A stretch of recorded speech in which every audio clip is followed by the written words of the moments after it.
Santa Maria di Sale, i funerali in forma privata dell'avvocato e senatore di Forza Italia Nicolò Ghedini. Alla cerimonia, tra gli altri, Elisabetta Casellati, Luca Zaia e Marina Berlusconi, in rappresentanza del padre commosso il ricordo del figlio. Bufera sulla sindaca del Padovano che sui social ha scritto: a fianco delle sicure doti professionali è un po' difficile dimenticare che Ghedini è stato campione nel far approvare leggi ad personam. La testimonianza dell'uomo che 2 giorni fa si trovava con il suo camion a bordo di un ferryboat al Lido di Venezia durante il nubifragio ha vissuto momenti di terrore. 6 miliardi dal governo Draghi contro i rincari per aiutare le imprese e le famiglie venete. Il dato emerge dall'ufficio studi della CGA, che però annuncia sarà un autunno complicato. West Nile, dopo l'ordinanza dell'ULSS 3 Serenissima, questa mattina è stata effettuata una doppia disinfestazione in alcune zone di Mestre. In vista della beatificazione di Papa Luciani prevista il 4 settembre, nascono dei veri e propri corsi online per raccontare la vita di Giovanni Paolo I. Presentata al Palasport Tagliercio la nuova Humana Reyer con molti nuovi giocatori, lo stesso coach e tanta voglia di partire alla grande.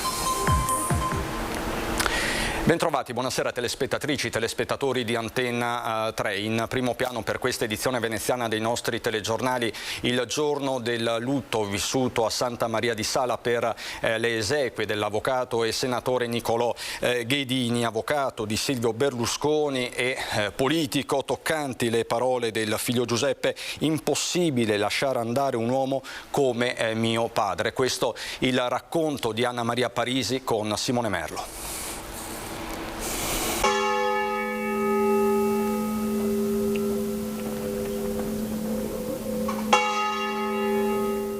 Per l'ultimo saluto a Nicolò Ghedini, tenutosi in forma privata, come da sue disposizioni, sulla bara la sua toga da avvocato con il tocco. Ad accompagnare il feretro la moglie Marisa, abbracciando un mazzo di spighe di grano delle loro tenute, come simbolo della grande operosità del marito, insieme alle 3 sorelle dell'avvocato e il figlio di quest'ultimo, Giuseppe.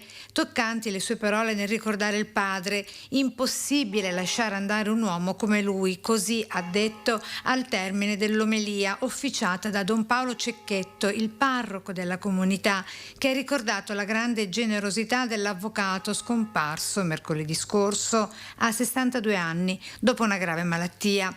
Alle esequie anche la Presidente del Senato, Maria Elisabetta Casellati, grande amica di Ghedini, arrivata con Gianni Letta. A precederli poco prima anche Marina Berlusconi, in rappresentanza del padre.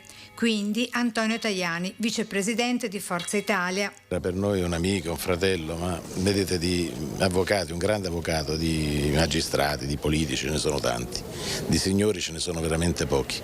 Lui era un gran signore. È stato descritto come una persona molto generosa, molto ironica. Lo sappiamo, anche. Ma sì, è un uomo di grande cultura, una grande persona. Tra i presenti è la capogruppo al Senato Anna Maria Bernini, che ricorda così l'ex senatore. Un grandissimo. E con una carezza si commuove nel vedere Thor, il Terranova di 6 anni nero, cui l'avvocato Ghedini era particolarmente legato. A presenziare pure il governatore del Veneto, Luca Zaia, con il sindaco di Padova, Sergio Giordani. Particolarmente commosso anche il collega di studio Piero Longo, in chiesa tra le lacrime, ha ricordato quando, appresa la notizia della malattia, aveva intimato all'amico di non andarsene prima dei prossimi 15 anni, la differenza d'età che li separava. Noi a questo punto diremmo: cosa fate ancora? Andate a lavorare. Basta signori, è il momento del raccoglimento.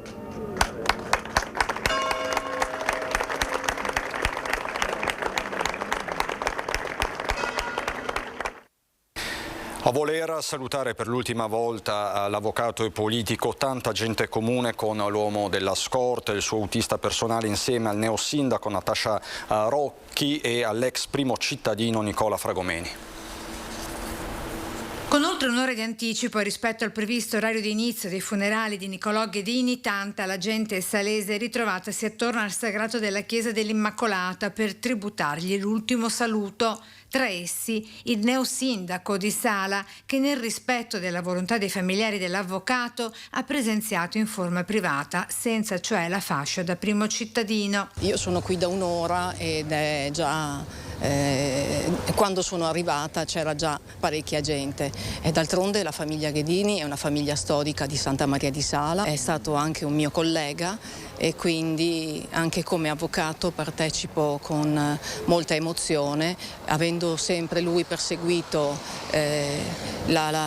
un senso di giustizia ed equità come avvocato. Presente anche Nicola Fragomeni, già sindaco di Santa Maria di Sala per 2 mandati. Nicolò Ghedini era una persona schiva ma sempre disponibile, ricorda. Una persona che non amava mai essere in prima linea, mettersi in mostra, ma era come un po' quelle reti che ci sono sempre, che sostengono un po' tutto. Lui c'era e sapevamo che era la rete che ci sosteneva. E poi ci sono loro, le persone comuni, presenti nella vita di tutti i giorni, pure poco visibili perché riservate per scelta o necessità, come Diego, uno degli uomini della scorta personale dell'avvocato. Il rapporto è continuato anche dopo la pensione, perché al momento sono in pensione e quindi poi lui era una persona che comunque quando parlava con te si metteva sempre sul tuo piano, anche se lui sembrava che fosse, ma quando cominciava a parlare era una persona normalissima, proprio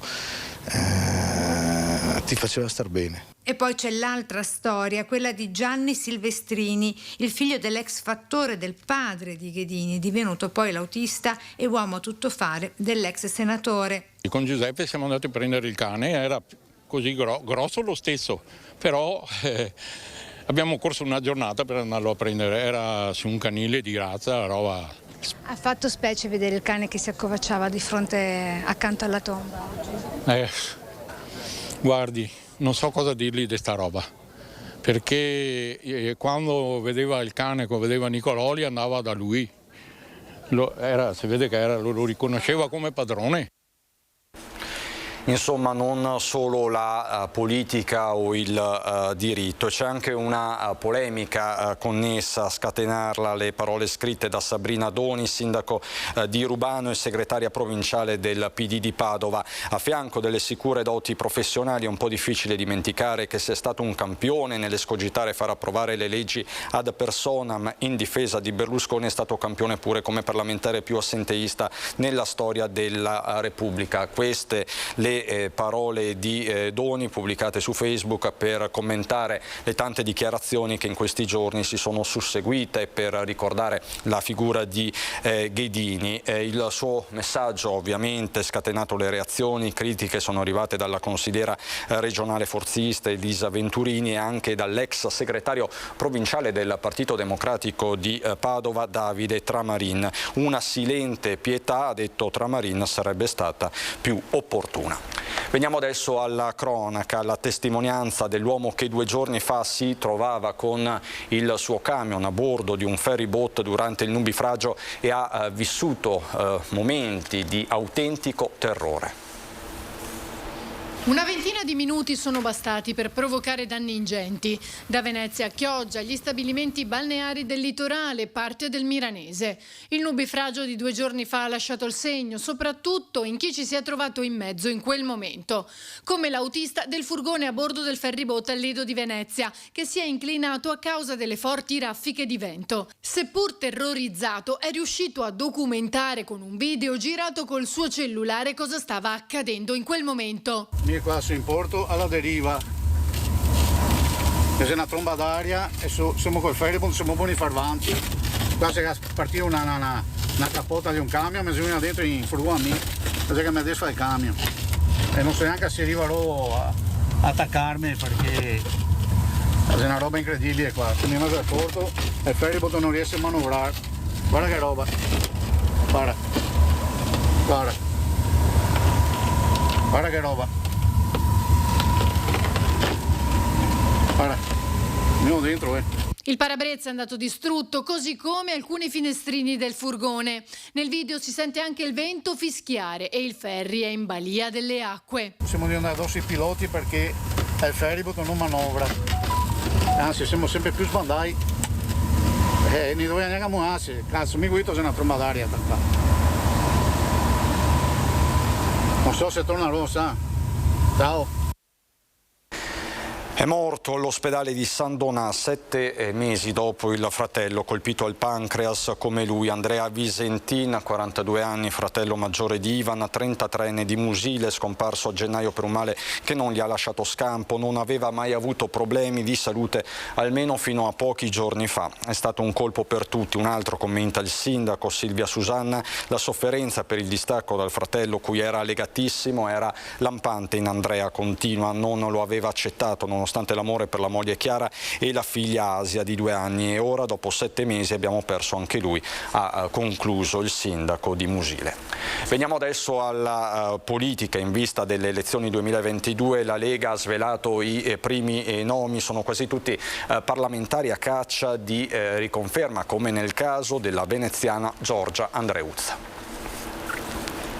La partita è chiusa, almeno per gli uninominali di Camera e Senato, con la Lega che gioca di fatto esclusivamente la carta della continuità. I volti sono tutti noti, si tratta di parlamentari uscenti a caccia di riconferma. Per Montecitorio i nomi sono quelli della veneziana Giorgia Andreuzza, dei trevigiani Dimitri Coin e Ingrid Bisa, del veronese ex ministro Lorenzo Fontana, dei padovani Massimo Bitonci e Alberto Stefani, commissario regionale. Per il Senato in pole position da Verona Paolo Tosato, che tenta il tris, e da Bassano Mara Bizzotto, che dovrebbe lasciare lo scranno all'Europarlamento alla veronese Paola Ghidoni, prima dei non eletti. Quasi tutti salviniani di ferro, evidenziano in tanti dalla base, nulla di anomalo, anzi, per il capogruppo del Carroccio in Consiglio Comunale a Treviso. Le faccio una confidenza qui davanti agli schermi. In questo momento, siccome Salvini sta compilando le liste, come tutti i segretari di partito, sono tutti salviniani, sa. Battuta a parte, per lo stesso Barbisan la strada era tutto sommato tracciata.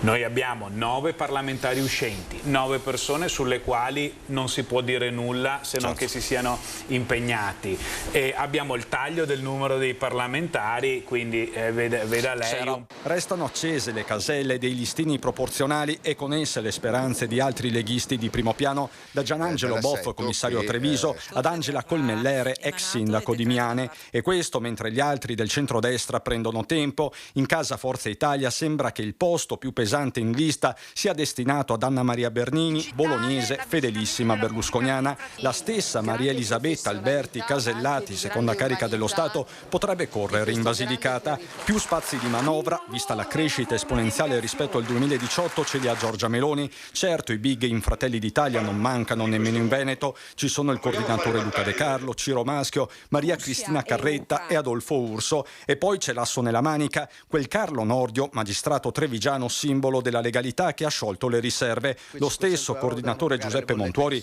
dato tra i papabili, fa un passo indietro. Diciamo che penso che per chi fa come me il coordinatore in provincia di Treviso, aver individuato una figura di questo tipo sia un onore, sia stato un lavoro meraviglioso fatto da Roma al Veneto con Luca e in provincia con me, che ci porterà solo prestigio.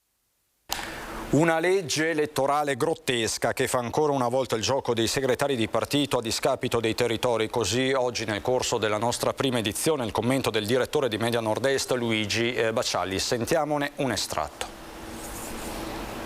È grottesco che noi oggi, prima ancora del voto del 25 settembre, parliamo di riconferme, parliamo di collegi blindati, di persone sicuramente elette e di sicuramente escluse. Cioè questa è l'aberrazione di una legge elettorale che trasforma quella che dovrebbe essere una democrazia in una grande presa per i fondelli. Perché parliamoci chiaro, non possiamo andare a votare con le preferenze i parlamentari che vorremmo vedere eletti. E questo è il gioco dei segretari di partito, dei partiti che dicono sempre no, bisogna cambiare la legge elettorale, poi rimane sempre questa con i listini bloccati e gli amici degli amici. Perché questo? Perché i capi di partito vogliono in Parlamento degli yes men, stanno lì e votano a seconda di quello che il capo del partito dice loro di fare. Questa è la grande anomalia della legge elettorale, che ancora una volta ci costringe ad andare a votare non per i nostri parlamentari, ma per altri scelti appunto da chi vuole sopraffare il cosiddetto popolo sovrano. 6 miliardi di euro dal governo Draghi contro i rincari per aiutare le imprese e le famiglie venete. È questo il dato diffuso in giornata dalla CGIA. Quest'anno si stima che ammontino ad almeno 6 miliardi di euro le misure contro i rincari messe in campo dal governo Draghi per aiutare famiglie e imprese venete.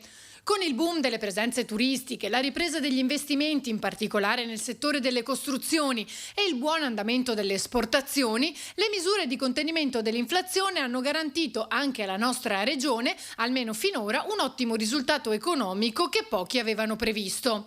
A segnalarlo è l'ufficio studi della CGIA di Mestre. Le famiglie e le imprese venete hanno ricevuto 6 miliardi di aiuti dal governo Draghi per contenere il caro prezzi. È una cifra importante che, assieme alla ripresa del turismo, agli investimenti, in particolar modo nel settore delle costruzioni e all'export, hanno consentito all'economia veneta di riprendersi misura importante. La riduzione degli oneri di sistema sulle bollette di luce e gas e quella dell'IVA sul gas per usi civili, i crediti di imposta sulle bollette energetiche delle imprese, la riduzione delle accise sui carburanti e il bonus da 200 euro hanno solo in parte però frenato il carovita, continua Zabeo, ma sono state determinanti per mantenere la spinta inflazionistica sotto la soglia del 10%. In vista del prossimo autunno però sono molte le nubi minacciose che si stanno addensando anche sul Veneto. Molto probabilmente entro la fine dell'anno la Germania scivolerà verso la recessione economica. Se ciò fosse confermato, questo avrà delle conseguenze negative anche per il nord-est. Ora dobbiamo sperare che dalle urne esca una maggioranza ampia e solida, in grado di esprimere un esecutivo autorevole che traghetti il paese fuori da questa situazione molto complicata.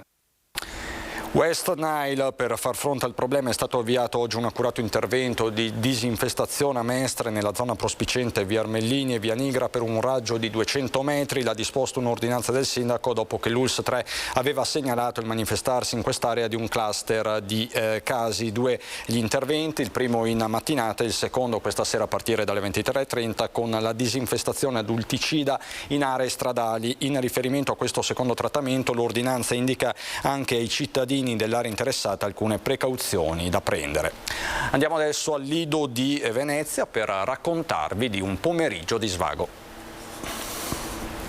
Grande successo per la festa dell'estate 2022 sulla spiaggia dell'Excelsior, Lido di Venezia. Centinaia di persone hanno affollato l'arenile tra fette di anguria fresca offerte ai bagnanti, prosecco per il pomeriggio di allegria organizzato dall'Associazione Culturale Mostra Lido con l'Hotel Excelsior.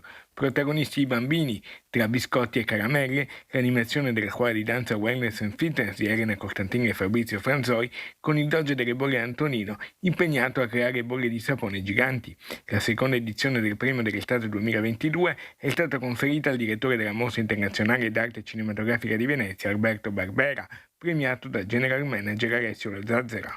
Il festival quest'anno si annuncia pieno di film, di ospiti, di divi, di personalità illustri, tantissime, forse persino troppe, nel senso che abbiamo un problema di camere che speriamo di riuscire a risolvere. Venezia tra l'altro è tornata ai fasti del pre-Covid con i turisti che hanno prenotato tutti i posti disponibili negli alberghi cittadini, quindi ci aspetta una fine estate scoppiettante per, credo, mi auguro, spero, il divertimento di tutti. Un pomeriggio di festa che ha visto tra gli altri anche i riconoscimenti per 4 giovanissimi talenti veneziani, soddisfatti gli organizzatori che hanno già dato appuntamento a tutti per il prossimo anno. Questa manifestazione è nata l'anno scorso, quando noi abbiamo premiato come mostra culturale del Lido, abbiamo premiato Yuri Keki, è una bellissima manifestazione aperta sia ai clienti dell'albergo e sia alla gente della spiaggia. Anguria, caramelle, biscotti, prosecco, Coca-Cola, Fanta. Speriamo che si ripeta anche l'anno prossimo. Bisogna riaprire il centro ospedaliero dell'ospedale al mare, bisogna riaprire il casinò, il palazzo dei congressi, la caserma Pepe. Abbiamo mille luoghi, 1000 possibilità per far rinascere il Lido, perché ridiventi l'isola d'oro. E allora io vi dico, in anteprima assoluta, che mi sto dando da fare, perché voglio fare e dare corso a tutta la procedura regionale per il comune autonomo del Lido. Ma conosciamoli meglio questi giovani talenti premiati al Lido. Sport e musica insieme, grandi protagonisti delle premiazioni sulla spiaggia del Lido di Venezia.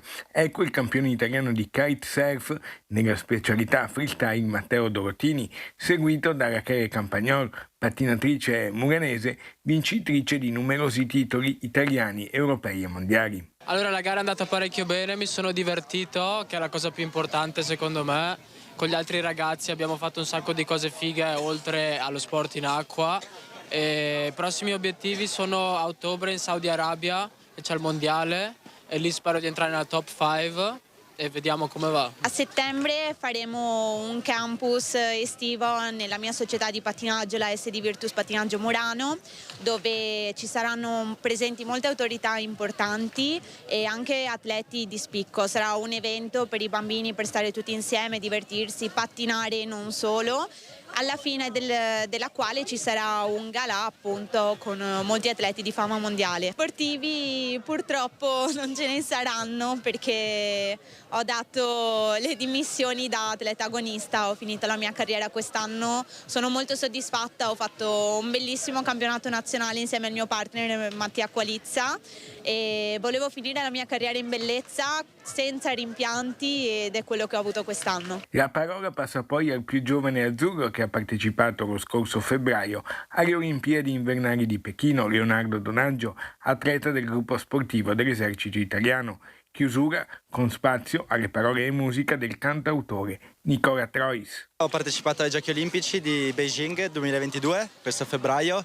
È stata, forse la cosa più bella che è successa quest'anno, anche perché è stato velocissimo, è successo tutto molto veloce e purtroppo il mio compagno di squadra si è infortunato, quindi ho preso il suo posto e quindi in 2 o 3 mesi tutto velocissimo, firmare carte e così. Sono partito per la Cina e soprattutto sono molto contento di aver partecipato così giovane e sono carichissimo per le prossime che tra l'altro saranno in Italia. Tramite i social mi ha dato la possibilità di poter parteciparvi. Ho proposto una delle canzoni che ho scritto nell'ultimo anno e già felice di poter partecipare, io che vengo dal Lido e comunque non ci sono queste situazioni, questi eventi, ho avuto la fortuna di partecipare insieme ad altri 8 concorrenti giovani come me, un'età compresa tra i 18 e i 25 anni, 26 anni. Ognuno ha cantato la propria canzone e ho avuto il plauso della giuria e del pubblico che mi ha premiato facendomi vincitore. Corsi online per conoscere meglio la figura di Albino Luciani, già patriarca di Venezia, in vista della beatificazione. Il grande giorno per i fedeli è domenica 4 settembre, data in cui in piazza San Pietro a Roma avverrà la tanto attesa beatificazione di Papa Giovanni Paolo I. Per conciliare la fervida attesa di celebrazione e il desiderio di approfondire la conoscenza del Papa del Sorriso, la Fondazione Papa Luciani di Canale d'Agordo, con la collaborazione dell'Associazione Bellunesi nel Mondo e il contributo della Regione Veneto, ha realizzato un corso online totalmente gratuito che previa registrazione accompagna l'ascoltatore in un percorso di 10 lezioni da 30 minuti ciascuna riguardo la vita di Albino Luciani e il suo percorso religioso che l'ha condotto al ruolo di pontefice. In vista della beatificazione di Papa Giovanni Paolo I, vi invito a iscrivervi al corso gratuito che come Fondazione Papa Luciani abbiamo realizzato insieme all'Associazione Bellunesi nel Mondo. Un corso che punta ad avvicinare l'ascoltatore alle origini di Giovanni Paolo I, i suoi maestri, la vita familiare, il suo percorso di crescita e le tappe più significative della sua vita. Un viaggio alle radici dell'essere di un Papa tanto amato qual è stato Albino Luciani. Molti inoltre saranno i contenuti inediti, immagini di repertorio, opere di approfondimento, testimonianze, ricordi ed emozioni di chi l'ha conosciuto. Lo troverete sul sito www.accademiaabm.it. Vi aspettiamo. Da ricordare infine che il 4 settembre nella piazza di Canale d'Agordo sarà trasmessa in diretta la cerimonia di beatificazione, mentre i festeggiamenti veri e propri si terranno sempre nella sua città natale domenica 11 settembre, con una capienza massima stabilita a 2000 persone e ai quali saranno presenti i vescovi del Veneto e molti ospiti politici e religiosi. Lo sport, il basket, è stata presentata la nuova Humana Reyer. Si riparte con una parola che già la scorsa conferenza dissi, è entusiasmo. Ecco, questa parola qui vorrà essere un refrain per tutta la stagione. Vorremmo dare entusiasmo, avere entusiasmo e vivere di entusiasmo questa stagione, perché è una stagione importante che ci vuole vedere protagonisti come abbiamo sempre fatto in questi 16 anni di Humana Reyer. L'Humana Reyer inizia la nuova stagione rinnovata per gran parte e lo fa in coincidenza con i 150 anni.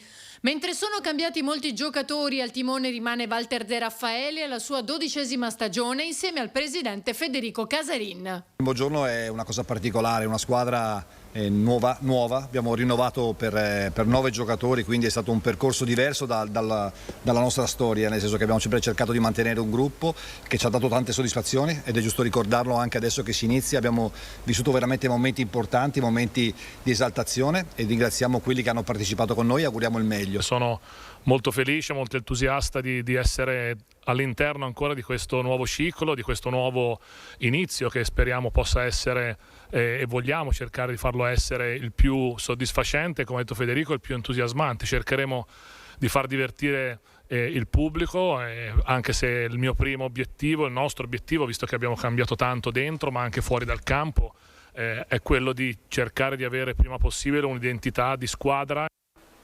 E da Venezia è tutto, c'è il meteo, buona serata.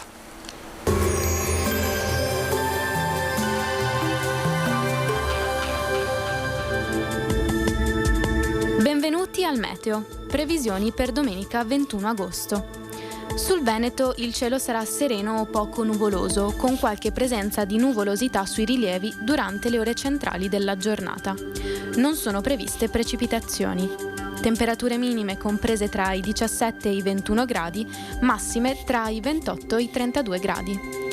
Sul Friuli Venezia Giulia tempo prevalentemente soleggiato su tutta la regione. Possibili velature nelle parti centrali della giornata. Temperature minime tra i 18 e i 22 gradi, massime sui 30-31 gradi. Sul Trentino Alto Adige tempo stabile e molto soleggiato. Non sono attese piogge o rovesci temporali. Temperature minime sui 17 e 18 gradi, massime oscillanti tra i 30 e i 31 gradi. Dal meteo di Antenna 3 è tutto, arrivederci.